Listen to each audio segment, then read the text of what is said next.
Hello everyone, welcome to the 10-Minute Sea Discussion podcast, where I, Nora, your host, will break some exciting news from Southeast Asia, a small but fast-growing region in the Asian continent. Now let's stream into our 5th episode, Reclaiming South China Sea. The South China Sea is a large marginal sea body of the Western Pacific Ocean, located mainly in Southeast Asia, with Vietnam to the west, the Philippines to the east, and Malaysia, Brunei, and Indonesia to the south. It is also bounded by China and Taiwan to the north. Such features of the South China Sea have been taken for granted by most Southeast Asians. However, not just merely those geographical familiarities, but also the narratives behind the ongoing conflict within it, between China as the main drivers and the others. Issues occasionally popping up regarding who owns which matter of the sea have been deemed to be part of the regional life. Or in other words, which countries possess the exact rights and responsibilities to take control of what parts in these vast maritime areas. What has made this region a lucrative property that for so many years surrounding power have tried to take over? Firstly, it serves as a prominent maritime junction, connecting the Pacific and Indian Oceans. More than a third of global shipping routes, including vital energy and trade supplies, cruise through this sea, granting it one of the global busiest and most important sea lanes. Secondly, the region is rich in natural resources, particularly oil and natural gas reserves situated beneath the seabed, as well as abundant fisheries that support the livelihoods of millions across the region. Thirdly, lying at the intersection of multiple countries with overlapping territorial claims, including China, Vietnam, the Philippines, Malaysia, Brunei, and Taiwan. These disputes are centered around small but strategically located islands and reefs, such as the Spratly and Paracel Islands. Control over these areas provides not only resource access, but also the ability to project military and economic influence across Asia. With those in place, the South China Sea's special location makes it a geopolitical hotspot, a hub for global commerce, and a contested zone for natural resources and strategic dominance. It's still under debate on which event marks the first conflict in this zone, but for the time being, most resources seem to share the common note that the end of the Sino-Japanese War in early 1895 should be the beginning of the 1900s era of this century-long chronicle, primarily comprising several clashes in the South China Sea. The confrontation in 1895 was mainly involved the Japanese Imperial Navy and China witnessing China's cession of Formosa or Taiwan to Japan. However, in 1945, after Tokyo surrendered, marking the end of the Second World War, China's Kuomintang-led government repeatedly made statements to reclaim its previously ceded territories. Fast forward to 1974. Despite some mild turbulence revolving around gaining and losing islands in the South China Sea, mainly among the US, Japan, and China. This era concluded with 3 main treaties: the Treaty of San Francisco, US-Japan Security Treaty, and Okinawa Reversion Treaty, showing the general exit of Japan and US from the regional dispute.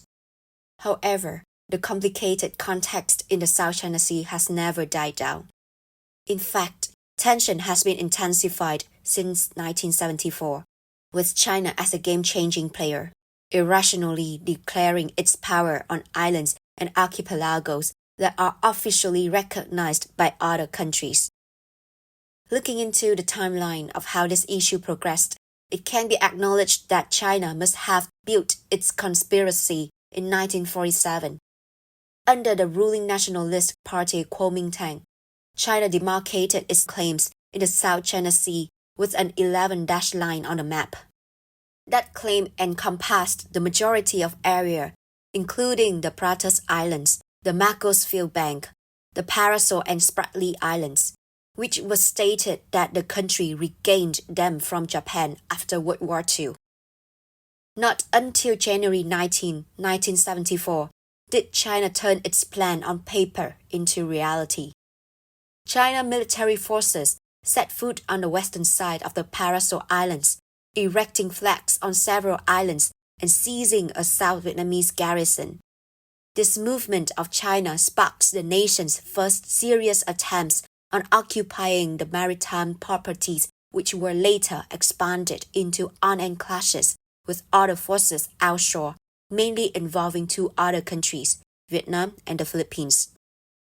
After roughly a decade of relative calm in the South China Sea, in 1988, Chinese Navy sank 3 Vietnamese fleets, taking the lives of 74 young sailors, aged from 18 to 20. Up to now, this incident is still considered as the most tragic confrontation ever occurred in the South China Sea. Another worth noting event would be Vietnam firmly confronting China's deliberate establishment of oil rigs in contested water zones near the Paracel Islands. Vietnamese forces dispatched naval vessels attempting to stop the Chinese from its provocative act. This encounter quickly escalated as several vessels collided and started to take place, with both sides blaming each other for ramming into their ships. Anti-China protests broke out across Vietnam shortly after that, which was unfortunately utilized by rioters and rebels to vandalize hundreds of businesses thought to be belonging to Chinese owner. If searching through the internet on the South China Sea disputes between Vietnam and China, most results only mention those two incidents.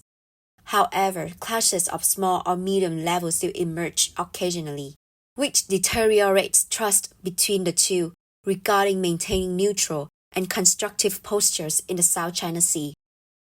Similar to Vietnam, in 1996, a Philippines Navy gunboat and 3 Chinese naval vessels engaged in a 90-minute battle near Capone's Island in the Mischief Reef, part of the Spratly chain of islands claimed by Manila. This incident kick-started China's sweeping actions with an ASEAN state member apart from Vietnam. Relationships between Manila and Beijing further worsened after the Philippines dispatched a warship to encounter Chinese fishing boats in the Scarborough Shoal, located to the north of the Spratlys. Counter to such offensive moves from the Filipinos, China also sent its own surveillance crew to shelter its fishermen. Since this tense encounter, multifaceted collaboration between the two is nearly never in sight. With a long history of enduring various civil wars and World War II, an intense battle involving mainly the armed forces is never prioritized as the resort to tackle South China Sea dispute in Southeast Asia. Among the first attempts to remediate the heat in the zone was the establishment of the third and final United Nations Conference on the Law of the Sea, or UNCLOS, in 1982. UNCLOS showcased resolutions that defined the rights and responsibilities of nations in their actions on surrounding waters, relying on the basis of exclusive economic zones and continental shelves. Likewise, in 2002, China and 10 ASEAN states signed an agreement in Phnom Penh on the ASEAN-China Declaration on the Code of Parties in the South China Sea, seeking to ease the tensions and giving more guidelines for an appropriate stance when it comes to similar issues. Sounding as it may be, the agreement lacked clear binding code of conduct. It did not transparently take in the sovereignty matters linked to the South China Sea, and its vague clauses have hindered it from being a credible law document in solving territorial disputes.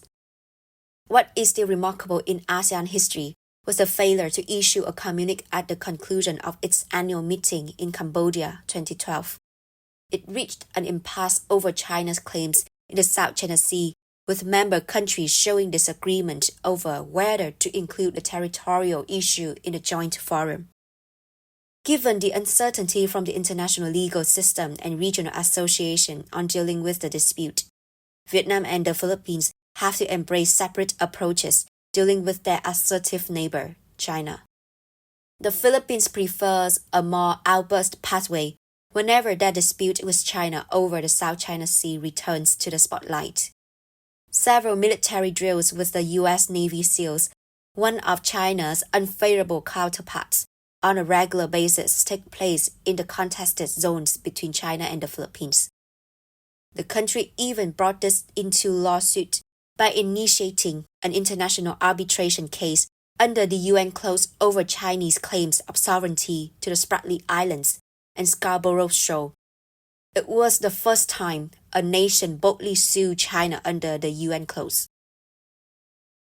What's more, in 2011, to further strengthen its voice, the government of the Philippines decided to refer to South China Sea as the West Philippine Sea in all official statements.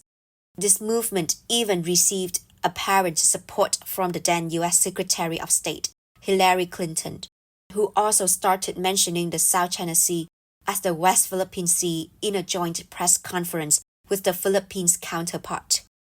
Such an act is not just a mere advocate, but also an illustration to China of how tight the relationship between the U.S. and the Philippines is.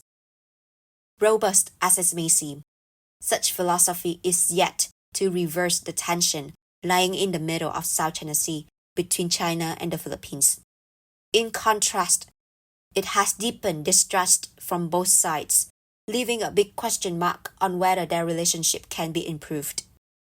Unlike the Philippines, Vietnam decides to follow a quiet but firm and resilient formula to tackle this complicated circumstance, and it is worth further consideration for large-scale applications in the region. With a long evident history of warfare, which could be dated back to the prehistory era, it further defines their rivalry in the contested waters. While China continuously constructs military bases in formerly uninhabitable reefs belonging to Vietnam, garners global media attention, framing the disputes as a battle, Vietnam stays quiet but firm, asserting its own actions to declare its sovereignty. The country refuses to back down, with Hanoi ramping up its military presence in direct defiance of China's expansive claims, leveraging the multifaceted strategies. Vietnam, on the other hand, modernizes its military power on islands and reefs under its official control.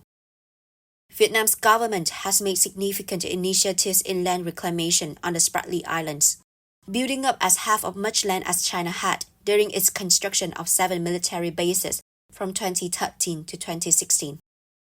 Additionally, Hanoi both advances its airstrips and fortifies its outposts equipped with weapons and defensive structures designed to withstand potential attacks. This acceleration highlights Hanoi's effort to bolster the nation's strategic position in South China Sea. On the other hand, the country is enhancing its surveillance by deploying radar systems and maritime patrols to monitor activities in its claimed territory. These attempts illustrate Vietnam's calculated response to China's militarization, showing determination to safeguard its territorial integrity.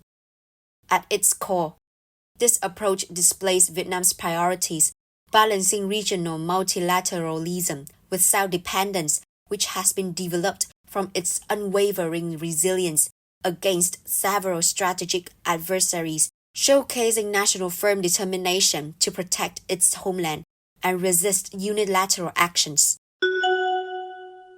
The South China Sea conflict is no longer a breaking story for most news readers in Southeast Asia. In other words, after centuries of clashes on different scales, it can be considered as a geopolitical norm in the region. However, no matter in what areas they are brought up, the dispute, hidden or not, still imposes instability in maritime security in Southeast Asia, which is capable of hindering further potential to a full economic growth in this thriving region.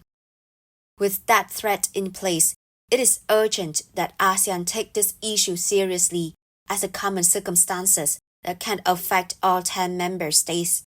Though violence must never be implemented, a strategic diplomacy consisting of firm statements given by the shared voice of all countries representing the strength and fraternity as one growing bloc should be put forward. For individual countries experiencing this geopolitical headwind, though it is still advisable that they must take the active stance in interpreting and handling the situations that align with their national ideals and capacities while enforcing a shared effort with ASEAN, maintaining peaceful and calm atmosphere for not only themselves but the Southeast Asian region as a whole should be underscored during any negotiation attempts. Whether there will be a wide way out for all parties involved in this century-long dispute is still inconclusive. Yet, small but firm efforts attributing to strategic communication, generous economic collaboration, and a constructive manner towards multifaceted collaboration still play their roles effectively in cooling down the climate in this world's most disputable zone. So that's the end of today's episode. I hope you enjoyed it and found the news interesting. For your convenient reference to further details of the news I mentioned, please find the links to my blog page in the description, where I have compiled all the related information. If you have any questions, or you want to discuss more on what I shared today, please leave your comments below. I would love to talk to each of you more as well. You can search for more episodes of this 10-Minute Sea Discussion podcast on Apple Podcasts, Spotify, YouTube Podcasts, and my own blog page. Thank you for listening to today's episode all the way to the end.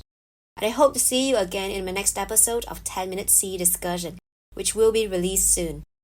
Once again, this is Nora, your host. Thank you so much and goodbye.